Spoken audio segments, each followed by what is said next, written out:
വടക്കൻ കേരളത്തിന്റെ സാഹിത്യ മേഖലയിലും അതോടൊപ്പം തന്നെ സിനിമാ മേഖലയിലും നിറസാന്നിധ്യമായ അധ്യാപകൻ കൂടിയായ നമ്മുടെ പ്രിയങ്കരനായ എഴുത്തുകാരൻ ശ്രീ അംബികാസുധൻ അദ്ദേഹത്തെ അതിഥി ആയി സംസാരിക്കുന്നതിന് വേണ്ടി ക്ഷണിക്കുകയാണ്.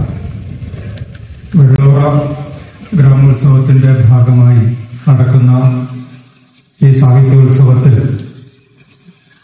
അധ്യക്ഷത വഹിച്ചുകൊണ്ടിരിക്കുന്ന പ്രിയപ്പെട്ട കെ വി രോമേന്ദ്ര മാസ്റ്റർ, ഈ സാഹിത്യോത്സവം ഉദ്ഘാടനം ചെയ്ത മലയാളത്തിന്റെ പ്രിയപ്പെട്ട എഴുത്തുകാരൻ സി വി ബാലകൃഷ്ണൻ, എന്റെ വളരെ പ്രിയപ്പെട്ട സുഹൃത്തുക്കളും പ്രശസ്ത എഴുത്തുകാരുമായ മാധവൻ പുറച്ചേരി, കെ വി ഷാജികുമാർ, ജൈനി, വേദിയിൽ സന്നിഹിതരായ മറ്റു പ്രിയപ്പെട്ടവരെ, സദസ്സിലുള്ള ആദരണീയരായ വ്യക്തികളെ, വളരെ സ്നേഹമുള്ളവരെ,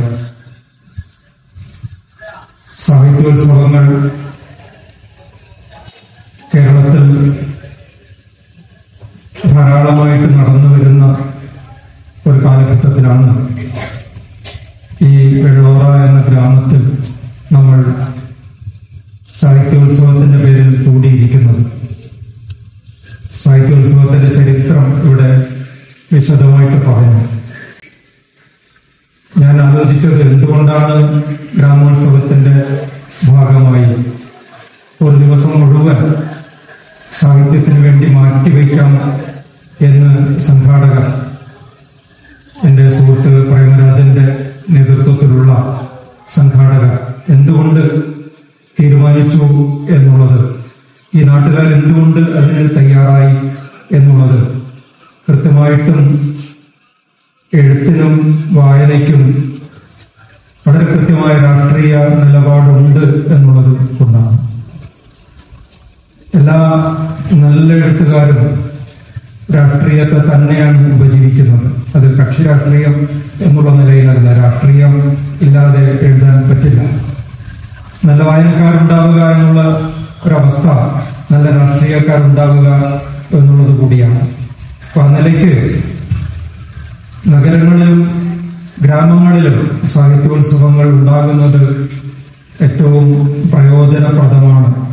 സാഹിത്യം എന്തിനു വേണ്ടിയിട്ടാണ് എന്നുള്ള ഒരു ചർച്ചയിലേക്ക് കൂടി വാസ്തവത്തിൽ ഇത്തരം സാഹിത്യോത്സവങ്ങൾ ചോദ്യങ്ങൾ ഉന്നയിക്കുന്നുണ്ട്. എത്രയോ കാലമായിട്ട് പറഞ്ഞ് പഴകിപ്പോയത് സാഹിത്യം എന്തിനാണ്, ആർക്കു വേണ്ടിയാണ് എന്നുള്ളതൊക്കെ കാലഹരണപ്പെട്ട ചോദ്യങ്ങളാണ് എന്ന് പലരും പറയും. ഈ കഴിഞ്ഞ ദിവസം മരക്കാപ്പ് കടപ്പുറത്തുകൂടി നടക്കുന്ന സമയത്ത് എന്റെ മനസ്സിലുണ്ടായ ഒരാശയം പറയാമെന്നാണ് വിചാരിക്കുന്നത്. ഞാൻ ദീർഘമായിട്ട് സംസാരിക്കുന്നില്ല. മറ്റൊരു അഭിമുഖ സംഭാഷണം ഉള്ളതുകൊണ്ട് ഞാൻ വളരെ പെട്ടെന്ന് നിർത്താം. മരക്കാപ്പിലൂടെ എത്രയോ വട്ടം നടന്നിട്ടുണ്ടെങ്കിലും, തൂക്കണം കുരുവികളുടെ കൂടുകൾ എത്രയോ വട്ടം കണ്ടിട്ടുണ്ടെങ്കിലും, കഴിഞ്ഞ ദിവസം എനിക്ക് വ്യത്യസ്തമായ ഒരു അനുഭവം ഉണ്ടായി. ഞാൻ നോക്കിയപ്പോൾ ഈ കുരുവികളുടെ കൂട് ഒന്നും കാണാനില്ല. ഞാൻ ചിന്തിച്ചത് മറ്റൊരു കാര്യമായിരുന്നു. ഈ തൂക്കണാംകുരുവികളുടെ കൂട് നിർമ്മിച്ചു തുടങ്ങുന്നത് ആൺകുരുവികളാണ്. ഞങ്ങളുടെ നാട്ടിൽ ഏളപ്പക്ഷികൾ എന്നാണ് പറയുക. തൂക്കണാംകുരുവികളുടെ കൂട് പോലെ ഭംഗിയുള്ള ഇപ്പൊ കാണാനില്ല. നീണ്ട വളഞ്ഞ കൂട് പോലെ ഭംഗിയുള്ള കൂടുകൾ ലോകത്തിലെ തന്നെ പക്ഷികൾ നിർമ്മിക്കുന്നുണ്ടോ എന്ന് അറിയില്ല. നമ്മുടെ ചെറിയ കുട്ടികളൊന്നും തൂക്കണാംകുരുവികളുടെ കൂട് കണ്ടിരിക്കാൻ സാധ്യതയില്ല. അത്രയും ഭംഗിയുള്ളതാണ്. ഈ കൂട് നിർമ്മിക്കുന്നത് ആൺപക്ഷികളാണ്. ആൺപക്ഷികൾ നിർമ്മിച്ചു തുടങ്ങിയിട്ട് തെങ്ങിന്റെ ഓലയുടെ ഈർക്കിലുകൾ, പച്ച ഈർക്കിലുകൾ കൊണ്ടുവന്ന് മനോഹരമായി നിർമ്മിച്ച് പകുതിയാകുമ്പോൾ, അമ്പലമണിയുടെ രൂപമാകുമ്പോൾ ആൺകുരുവി പണി നിർത്തും. പിന്നെ കാത്തിരിപ്പാണ്. അപ്പോഴാണ് പെൺകുരുവികൾ വരിക. പെൺകുരുവികൾ വരുന്നത് ഈ വീട് കാണാനാണ്, ഈ ആൺകുരുവിയെ കാണാനാണ്. മനുഷ്യർക്കിടയിലുള്ള പെൺ കാണലല്ല കുരുവികൾക്കിടയിൽ, ആണ് കാണലാണ്. ആണിനെ തേടി പെണ്ണുങ്ങൾ വരും. പെൺകുരുവികൾ വന്ന് കൂട് ഇഷ്ടപ്പെട്ടാൽ, കൂട് എന്ന് പറഞ്ഞാൽ വീടാണല്ലോ, കൂട് ഇഷ്ടപ്പെട്ടാൽ, കുരുവിയെ ഇഷ്ടപ്പെട്ടാൽ അവിടെ അങ്ങ് കൂടും. നമുക്കിടയിലുള്ള സ്ത്രീധന പരിപാടിയോ പൊന്നുകൊടുക്കലോ മറ്റു പരിപാടികളോ ഒന്നും ഇല്ല. ആസിഡ് ഒഴിക്കലോ കത്തിക്കലോ ഉള്ള പരിപാടികളൊന്നും കുരുവികൾക്കിടയിൽ ഇല്ലല്ലോ. അപ്പൊ അങ്ങ് താമസം തുടങ്ങുമ്പോൾ രണ്ടുപേരും ചേർന്നിട്ട് ഈ കൂടിന്റെ ബാക്കി പണി ചെയ്യും. പെൺകുരുവി മുട്ടയിട്ട് തുടങ്ങിയാൽ ആൺകുരുവി ഭക്ഷണം അന്വേഷിച്ചിട്ട് പോകും. ഇതാണ് കുരുവിയുടെ ചരിത്രം. അപ്പൊ മനോഹരമായ ഒരു കൂട് നിർമ്മിക്കുന്നത്, കലാപൂർണമായ ഒരു കൂട് കുരുവി നിർമ്മിച്ചു തുടങ്ങുന്നത് കലയ്ക്ക് വേണ്ടിയല്ല, ജീവിതത്തിന് വേണ്ടിയിട്ടാണ്. 33 വർഷം ഒരു കോളേജിൽ അധ്യാപകനായി കലയ്ക്ക് വേണ്ടിയാണോ കല ജീവിതത്തിന് വേണ്ടിയാണോ എന്ന് പഠിപ്പിക്കുമ്പോഴൊന്നും ഈ ഒരു ഉദാഹരണം എനിക്ക് തോന്നിയിട്ടില്ല. ഇത്ര കൃത്യമായ ഒരു ഉദാഹരണം വേറെ കിട്ടാനുമില്ല. കല ജീവിതത്തിന് വേണ്ടിയാണ് എന്ന് പ്രകൃതിയിൽ ഒരു ചെറിയ കുരുവി നമുക്ക് പറഞ്ഞു തരുന്ന ഒരനുഭവം. അപ്പൊ അതിലെ കല എന്ന് പറയുമ്പോൾ അത് തീർച്ചയായിട്ടും ഭാഷാപരമായ മികവും ക്രാഫ്റ്റിന്റെ മികവും ഉണ്ടായിരിക്കുന്നത് പോലെ തന്നെ സത്യസന്ധമായ ജീവിതത്തിന്റെ ആവിഷ്കാരവും ഉണ്ടാവേണ്ടതുണ്ട്. ഒരു കുരുവിയുടെ കൂടിൽ അതുണ്ട്. അതോടൊപ്പം അത് ജീവിതത്തെ വളരെ നൈതിക ബോധത്തോടുകൂടി നോക്കിക്കാണുന്നതും ശക്തമായി അനീതികളോട് പ്രതികരിക്കുന്നതുമായിരിക്കും ഒരു കലാസൃഷ്ടി, പ്രത്യേകിച്ചും സാഹിത്യ സൃഷ്ടി എന്നുള്ളതും നമുക്കെല്ലാം അറിയാവുന്ന കാര്യമാണ്. ഞങ്ങളുടെ നാട്ടിൽ ഒരു രാമായണമുണ്ട്, പക്രി രാമായണം എന്നാണ് അതിനെ പറയുക. നിങ്ങൾ കേട്ടിരിക്കാൻ സാധ്യതയില്ല. കാസർഗോഡ് ജില്ലയിലെ മൊഗേർ എന്ന് പറയുന്ന സമുദായത്തിൽ, മുഗേരല്ല, മൊഗേർ എന്ന് പറയുന്ന ആദിവാസി സമൂഹം കൊണ്ടു നടക്കുന്ന ഒരു രാമായണം കഥയാണ്. ആ രാമായണത്തിൽ നമ്മൾ വായിച്ച രാമായണ കഥയല്ല ഉള്ളത്. ആ രാമായണത്തിൽ ജനക മഹാരാജാവിന്റെ തലയിൽ ഒരു കാക്ക കാഷ്ടിച്ചു. ജനക മഹാരാജാവ് കോപിഷ്ഠനായി. കാക്കയെ കൊല്ലാൻ ശ്രമിച്ചിട്ട് സാധിക്കുന്നില്ല. ഈ കാക്കയെ കൊന്നേ പറ്റൂ. അധികാരിയുടെ, രാജാവിന്റെ തലയിലാണ് കാഷ്ടിച്ചിരിക്കുന്നത്. അധികാരത്തിനെതിരെയുള്ള കാഷ്ടമാണത്, കൊന്നേ പറ്റൂ. അങ്ങനെ ജനക മഹാരാജാവ് ഒരു വിളംബരം പ്രഖ്യാപിച്ചു. ഈ കാക്കയെ കൊന്നിട്ട് അതിന്റെ 2 ചിറകുകളും അരിഞ്ഞ് എന്റെ കൊട്ടാരത്തിന്റെ വാതിൽക്കൽ തൂക്കുന്ന ആൾക്കെന്റെ മകൾ സീതയെ കല്യാണം കഴിച്ചു കൊടുക്കും. മറ്റേ വില്ലൊടിക്കൽ പരിപാടിയൊന്നും ഇവിടെ ഇല്ല മൊഗേർക്കിടയിൽ. കാക്കയെ കൊന്നിട്ട്, ഈ കാക്ക എന്തിന്റെ പ്രതീകമാണ്, ഏതൊക്കെ തരത്തിൽ നമുക്ക് വ്യാഖ്യാനിക്കാം എന്നുള്ളതൊക്കെ വേറെ കിടക്കട്ടെ. അതൊന്നും പക്രി രാമായണത്തിലില്ല. പാവപ്പെട്ട മനുഷ്യരെഴുതിയ ഒരു പാട്ട് പാടി എഴുതിയ എന്ന് പറയേണ്ട, പറഞ്ഞ് തലമുറകൾ കൈമാറിയ ഒരു കഥയാണ്.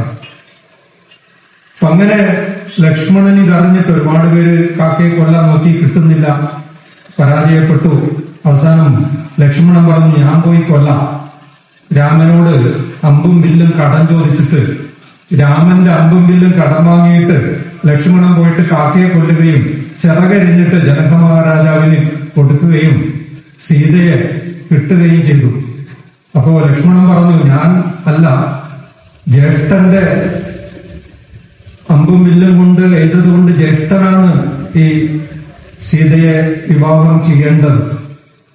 സീത എന്ന് പറഞ്ഞാൽ മണ്ണിന്റെ പുത്രിയാണ്, മണ്ണിൽ നിന്നും ഉഴുന്ന സമയത്ത് കിട്ടിയതാണ്. ആ സീതയും കാക്കയും ജനകനും തമ്മിൽ എന്ത് ബന്ധമാണ് എന്നുള്ളതൊക്കെ ആലോചനാമൃതമാണ്. അങ്ങനെ ഏറ്റവും ദളിത് വിഭാഗത്തിൽപ്പെട്ട ഒരു ബോധ്യത്തിൽ നിന്നും ഇങ്ങനെ ഒരു രാമായണം ഉണ്ടാകുമ്പോൾ അത് വേറൊരു രാഷ്ട്രീയം നമ്മളോട് പറയുന്നുണ്ട്. അതെന്താണ് എന്നുള്ളതിലേക്കൊന്നും ഞാൻ പോകുന്നില്ല, അതിനുള്ള സമയവും ഇല്ല. ഞാൻ പറഞ്ഞു വരുന്നത്, ഏതൊരു പുസ്തകവും വലിയ നിലയിൽ നിങ്ങളോട് രാഷ്ട്രീയം സംസാരിക്കുന്നുണ്ട്. ഇതൊക്കെ ഈ ഒരു നിലയൊക്കെ ഉണ്ടാക്കുന്നത്, ഇന്ന് ഒരു പ്രത്യേകതയുള്ളത്, മലയാളത്തിൽ ആദ്യമായിട്ട് ഒരു നോവലിന്റെ 25,000 കോപ്പികൾ ഒന്നിച്ചിറങ്ങുന്ന ദിവസമാണിന്ന്. അർദ്ധരാത്രിക്ക് മുമ്പ് ശേഷം എന്നോ മറ്റോ പേരുള്ള ഒരു പുസ്തകമാണ്. അഖിൽ പി ധർമ്മജൻ എഴുതിയ പുസ്തകമാണ്.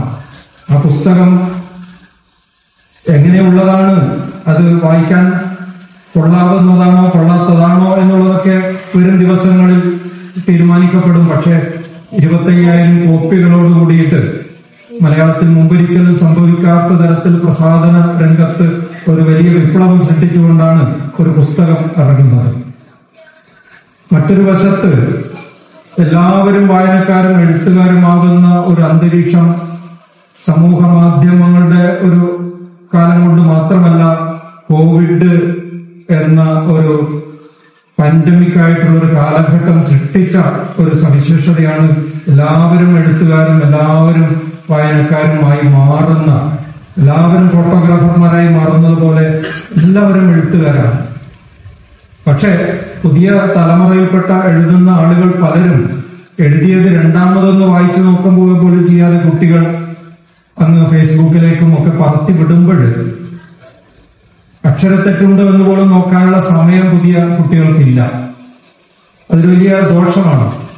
ഹൊറേസ് എന്ന ഗ്രീക്ക് പണ്ഡിതൻ നൂറ്റാണ്ടുകൾക്ക് മുമ്പ് പറഞ്ഞത്, നിങ്ങളൊരു രചന നിർവഹിച്ചു കഴിഞ്ഞാൽ അത് പലതവണ വായിച്ചു നോക്കി കൊള്ളാവുന്നതാണെങ്കിൽ മാത്രം സൂക്ഷിച്ചു വയ്ക്കുകയും 9 കൊല്ലം നിങ്ങളത് പിന്നെയും സൂക്ഷിച്ചു വയ്ക്കുകയും 9 കൊല്ലം കഴിഞ്ഞിട്ട് വായിച്ചു നോക്കുമ്പോൾ അത് കൊള്ളാവുന്നതാണ്, ഈ കാലത്തോട് സംവദിക്കുന്നുണ്ട്, വരാനുള്ള കാലങ്ങളോട് സംവദിക്കാനുള്ളതാണ് എന്ന് തോന്നുമെങ്കിൽ മാത്രം അത് പ്രസിദ്ധീകരിക്കുകയും ചെയ്യുക എന്നാണ് ഹൊറൈസ് പറയുന്നത്. പക്ഷെ നമ്മുടെ പുതിയ തലമുറയ്ക്ക് 9 കൊല്ലം പോയിട്ട് 9 ദിവസമല്ല, 9 സെക്കൻഡ് പോലും ഒരു കവിതയോ കഥയോ ഒരു ഓർമ്മയോ എഴുതിയാൽ വയ്ക്കാനുള്ള സാവകാശം, ക്ഷമ ഇല്ലാതെ പോകുന്നു എന്നുള്ളൊരു ദുരന്തം ഒരു വശത്തുണ്ടായിരിക്കുമ്പോൾ തന്നെ മലയാളത്തിൽ ഏറ്റവും മികച്ച നോവലുകളും കഥകളും കവിതകളും ഒക്കെ വന്നുകൊണ്ടിരിക്കുന്ന ഏറ്റവും മുറുവരമായ സാഹിത്യോത്സവങ്ങൾ ധാരാളമായിട്ടൊരു വശത്ത് നടക്കുന്നു. മറ്റൊരു വശത്ത് ധാരാളം നോവലുകളും കഥകളും കവിതകളും ഏറ്റവും സമൃദ്ധമായി ഇങ്ങനെ വന്നുകൊണ്ടിരിക്കുന്നു. സ്വാഭാവികമായിട്ടും ചീത്ത രചനകളൊക്കെ ഇതിന്റെ കൂട്ടത്തിൽ ഉണ്ടാവാം. പക്ഷെ ഏറ്റവും സമൃദ്ധമായ ഏറ്റവും ഉർവരമായ ഒരു കാലം എന്നുള്ള നിലയിൽ ഈ അടുത്ത കാലത്ത് ഞാൻ വായിച്ച പെയിങ് ഗസ്റ്റ് എന്ന് പറയുന്ന ബോണി തോമസിന്റെ ഒരു കഥ, ഈ പറയുന്ന തരത്തിൽ ഭാഷാപരമായിട്ട് മറ്റെല്ലാ തരത്തിലും എന്നിലൊരു അത്ഭുതമുണ്ടാക്കിയ കഥയാണ് മാതൃഭൂമി കാഴ്ചപ്പതിപ്പിൽ സമീപകാലത്ത് വന്ന ബോണി തോമസിന്റെ പെയിങ് ഗസ്റ്റ് എന്ന് പറയുന്ന ഒരു ഫിയോണ എന്ന് പറയുന്ന ജൂത സ്ത്രീ, ഇസ്രായേലുമായിട്ട് ബന്ധമുള്ള ഒരു ജൂത സ്ത്രീ, മട്ടാഞ്ചേരിയിൽ താമസിക്കുന്ന ഒരു ജൂത സ്ത്രീ അപകടത്തിൽപ്പെട്ട് ബോധരഹിതയായി വീഴുകയും കോമയിൽ ആശുപത്രിയിൽ കിടക്കുകയും മസ്തിഷ്ക മരണം സംഭവിച്ചു കഴിഞ്ഞു, ബോധമില്ല, ഒന്നുമില്ല. അങ്ങനെ ഒരു സ്ത്രീയാണ് ആ കഥ അവിടെ കിടന്നുകൊണ്ട് പറയുന്നത്. അവിടെ തുടങ്ങുന്നു ആ കഥയുടെ അത്ഭുതം. ബാക്കി പറയാൻ സമയമില്ലാത്തത് കൊണ്ട് ഞാൻ അധികം സമയം എടുക്കുന്നത് ശരിയല്ല എന്നുള്ളത് കൊണ്ട് മാത്രം ഞാൻ ആ കഥയിലേക്ക് കടക്കുന്നില്ല. ഞാൻ പറഞ്ഞു വരുന്നത് ബോണി തോമസിനെ പോലെയുള്ള അങ്ങനെ പ്രശസ്തനല്ലാത്ത ചിത്രം വരക്കുന്ന ഒരാളാണ്. പ്രശസ്തനല്ലാത്ത ഒരു എഴുത്തുകാരൻ എഴുതിയ ഒരു ചെറുകഥ അത്രമാത്രം അതിന്റെ രൂപഭാവ ഭംഗികളിലും പ്രമേയപരമായിട്ടും ഈ ഫിയോണയെ രക്ഷിക്കാൻ വരുന്നത് ജുനൈദ് ഉസ്മാൻ എന്ന് പറയുന്ന ഒരു മനുഷ്യനാണ് എന്നുള്ളതും ചെറുപ്പക്കാരനാണ് എന്നുള്ളതും ഒക്കെ പിന്നീട് ഉണ്ടാക്കുന്ന വിസ്മയങ്ങളാണ്. അപ്പൊ അങ്ങനെയുള്ള എത്രയോ മികച്ച രചനകൾ മലയാള കഥയിലും നോവലിലും കവിതയിലും ഒക്കെ ഉണ്ടാകുന്നുണ്ട് എന്നുള്ള ഒരു സന്ദർഭത്തിൽ നമ്മൾ ഈ ഒരു വിദൂരമായ, അല്ലെങ്കിൽ തിരുവനന്തപുരം പോലെയുള്ള നഗരങ്ങളിൽ നിന്നും വിദൂരമായ ഒരു വെള്ളോറ എന്ന് പറയുന്ന, മറ്റു നഗരങ്ങളിൽ നിന്നും വിദൂരമായ വെള്ളോറ എന്ന് പറയുന്ന ഒരു ഗ്രാമത്തിൽ അതിന്റെ എല്ലാ ഗ്രാമ നന്മകളും കൂടിയിരിക്കുന്ന ഒരു സ്ഥലത്ത്, ഗ്രാമഭംഗികൾ നിറഞ്ഞ ഒരു സ്ഥലത്ത് നമ്മൾ സാഹിത്യത്തെ ചർച്ച ചെയ്യാൻ ഒരു ദിവസം കൂടിയിരിക്കുന്നു. അതിൽ പങ്കെടുക്കാൻ കഴിയുന്നു എന്നുള്ളത് ഇങ്ങനത്തെ സന്തോഷമുള്ള കാര്യമാണ്. നന്ദി, നമസ്കാരം.